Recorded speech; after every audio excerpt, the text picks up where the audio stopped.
What's going on, everybody? December 8th, Thursday, December 8th. I'll give you a little Lake Fork rundown, public rundown. Try to make it as meaty as I can for the time of year. Bass fishing anywhere in the country, unless you go super south, in the wintertime is usually slow or different. But there's a few bites that are available for us on Fork, and definitely the surrounding lakes, which we've been talking about for a little while. And I also today am going to enlighten this public channel with a few other reports. I'm going to give you guys some things about crappie and a couple other local fisheries like Tawakoni and Lake Lavon. So we're going to give you some information about that. So let's go ahead. Let's tell you first, though, this is a Lake Fork rundown. So let's give you the rundown about Lake Fork, and then we'll talk about a few things. Very fortunately, the lake seems to be holding pretty stable. It's really interesting. This time of year, we just don't, I guess, use any water. But I wish it would sit this stable right in the middle of spring during the spawn. That would be really cool. But it's super stable right now. 0 to 1 clarity, doesn't matter where you are in the lake. And basically the low 50s.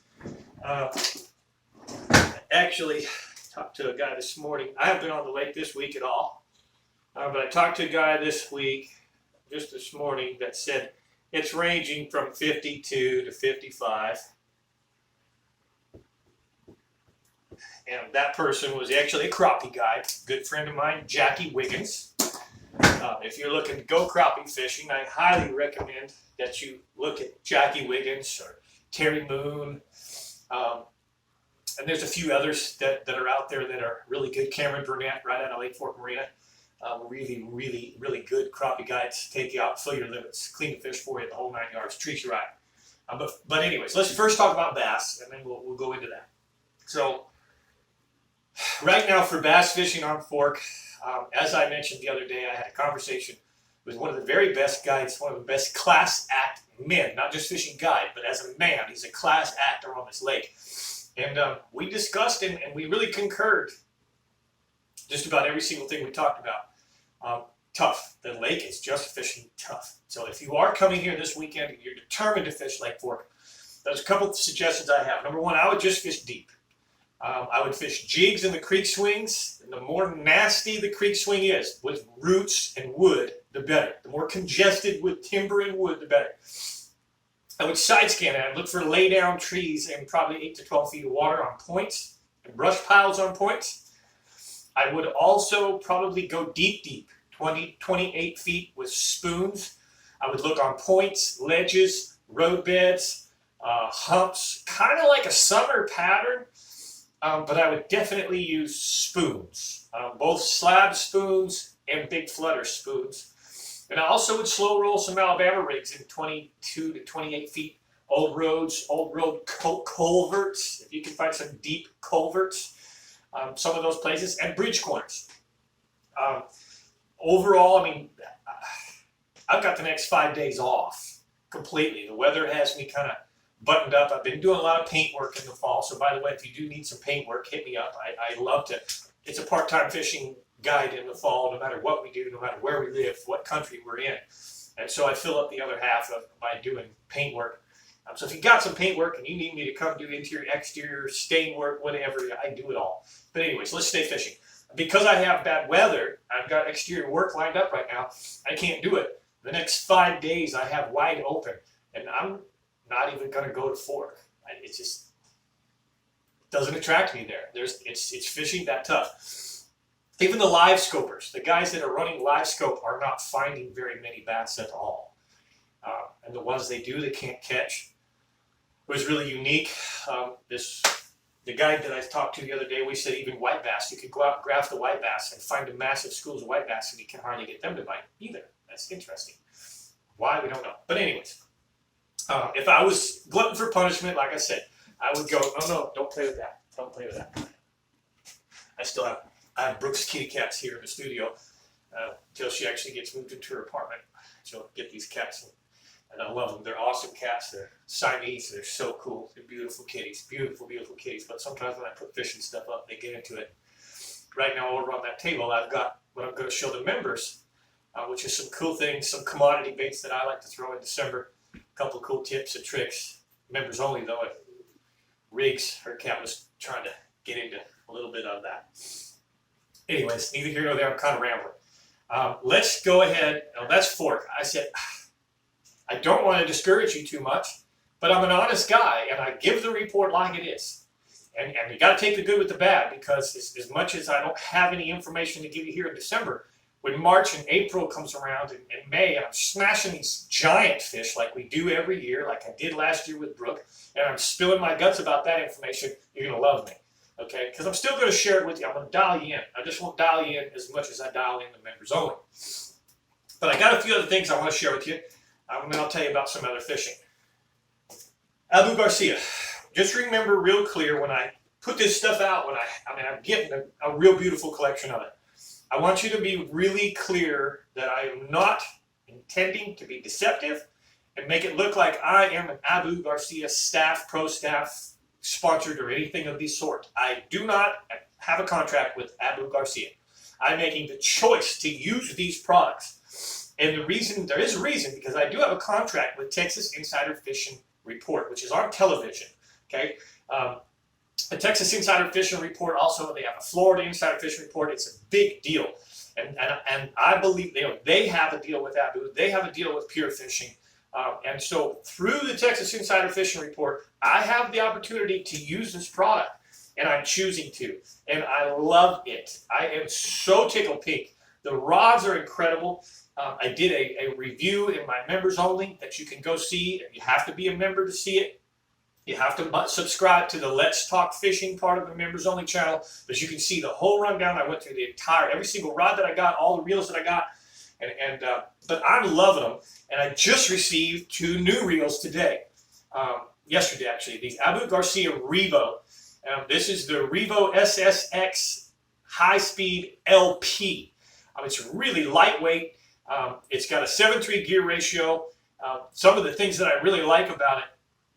It's got 12-pound test drag. I'm sorry, is it?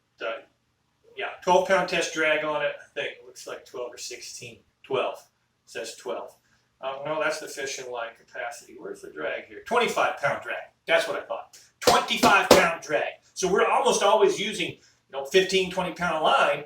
We need that heavy drag, and on fork, that's what I want. So I was confusing myself there, but it basically it's real light, smooth. I haven't got to fish it yet, but I'm so excited about this new Revo right here. The Revo SSXH SLP 731. As you can see, I got a bunch of spinning reels as well. I have too many spinning reels. I only use about 4 spinning rods combinations, and I think I got 11 of them. So if anybody's interested in these spinning reels, private message me through my Facebook page. You can find me on Facebook, The Lake Fork Guide, or Mike McFarland. Or you got my phone number right there. Text me and we can talk about that. But these are really smooth too. These Abu Garcia Revo SX spinning reels are, they're so light and they're so smooth. It's really cool. I do want to share this with you. When I was a little boy, I was 5 years old. My mother got cancer, and terminal cancer. And my father was trying to cheer me up one day, and he said, "Hey, let's go to Service Merchandise." And between Service Merchandise and the old Yellow Front, I'm showing my age, that's where you got your fishing stuff back then. And he said, "Let's go get us some fishing rods and reels." And so he takes this little 5-year-old to Service Merchandise, and my father's looking at the old Abu Garcia 5000. It was red, big red reel, big old open space, or big old deal. And my dad was getting himself all set up with his Abu Garcia 5000, and I said, "I want that." And my dad said, No, son, you don't know how to use these. You're going to make a big mess. And so you're going to get a little push button zip code. I had seen enough on television. By the time I was 3, I was waking up at 4 in the morning to record Jimmy Houston and Bill Dance and Roland Martin, and I would watch those shows over and over and over and over again. And my parents thought there was something wrong with a 3-year-old, 4-year-old setting an alarm clock to wake up and watch Jimmy Houston. and record it and then watch it over and over and over again. But I knew what that reel was, that Abu Garcia 5000. And anyways, I threw a temper tantrum. My father was a full colonel. My father snapped his fingers, grabbed me by my ear, pulled me outside. And he said, "You listen to me real clear. You either stop throwing this temper tantrum or you're going to get nothing." And I don't know how I managed to do it, but I told him I did not want that push button Zetco. My dad said, "All right, I tell you what, I'm going to buy you an Abu Garcia 5000. But you bring that thing to me messed up just one time, and I will take it away from you and you'll never get it again." My dad was a colonel. I knew he meant business. So I can tell you that over the next 3 years, from 5 to 8 years old, there was a lot of times that I got a mess in that thing and I never said a word to him about it. And if he was still with me in this room, he'd laugh and say, "I watched my son lose hours of fishing because he had a mess and he was trying to get it." And I just chuckle, waiting to see, is he going to say anything? Is he going to say anything? But I didn't. That was the best era of my life to learn how to use a baitcaster. But that was 45 years ago. The old Abu Garcia 5000 was a red reel. I also even was strategic. By the time I was 7 or 8, I was making my own Bass Pro orders through the catalog. And I would order actually extra fishing line so that when I got a mess, I just couldn't get it out. I just cut it out, put a new fishing line on. I never ever went to my dad. I never cried about that reel being messed up. And by the time I was 8 years old, I was an expert with a baitcaster. The reason I want to share the story with you, I hope you enjoy this. I know it's a public fishing report, but I hope you try to really make sure that all 3,700 of you guys are entertained and enjoy this. It's really cool. 45 years later, here I am using the Abu Garcia products and seeing the change, the difference in that old Abu 5000 was heavy. It was a big bulky deal. It made a lot of noise. It was nothing like the products that they produce today. So I also hope that as I do this story and share the story, that maybe somebody from Abu Garcia sees that I'm talking about their products and telling the story of my life's fishing with and without the products. And I actually do have, through the years, I ended up getting a left-handed 5500. I still have some of that stuff in my archives. I fished with bits and pieces of Abu Garcia through the 45 years of fishing.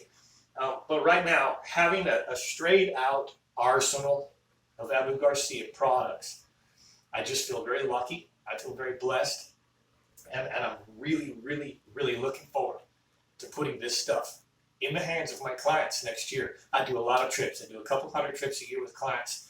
I see 800 to 1,000 people, and I know they're going to be just as impressed as I am.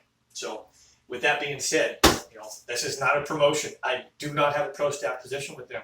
I'm just sharing with my heart what I think about the product, and now that I've got to use it, and I'm grateful. Okay? Let's give you some fishing report stuff, other lakes. I know that Lake Tawakoni is on fire. Matt Cartwright, great fishing guide on Tawakoni, he's filling limits of stripers and white bass in just half-day trips, in 2 hours of a half-day trip. My good friend Kerry Thorne. Kerry Thorne fishes over on Lake Lavon. And I just want to tell you what he said this morning. So Kerry Thorne said that the catfishing is unreal. They're catching them pretty much at every depth, 5 to 30 feet. Cut bait, shad, carp, sunfish working great, but big fish, 20 pounds plus, are commonly caught every day. Monsters seem to be in about 25 to 30 feet of water.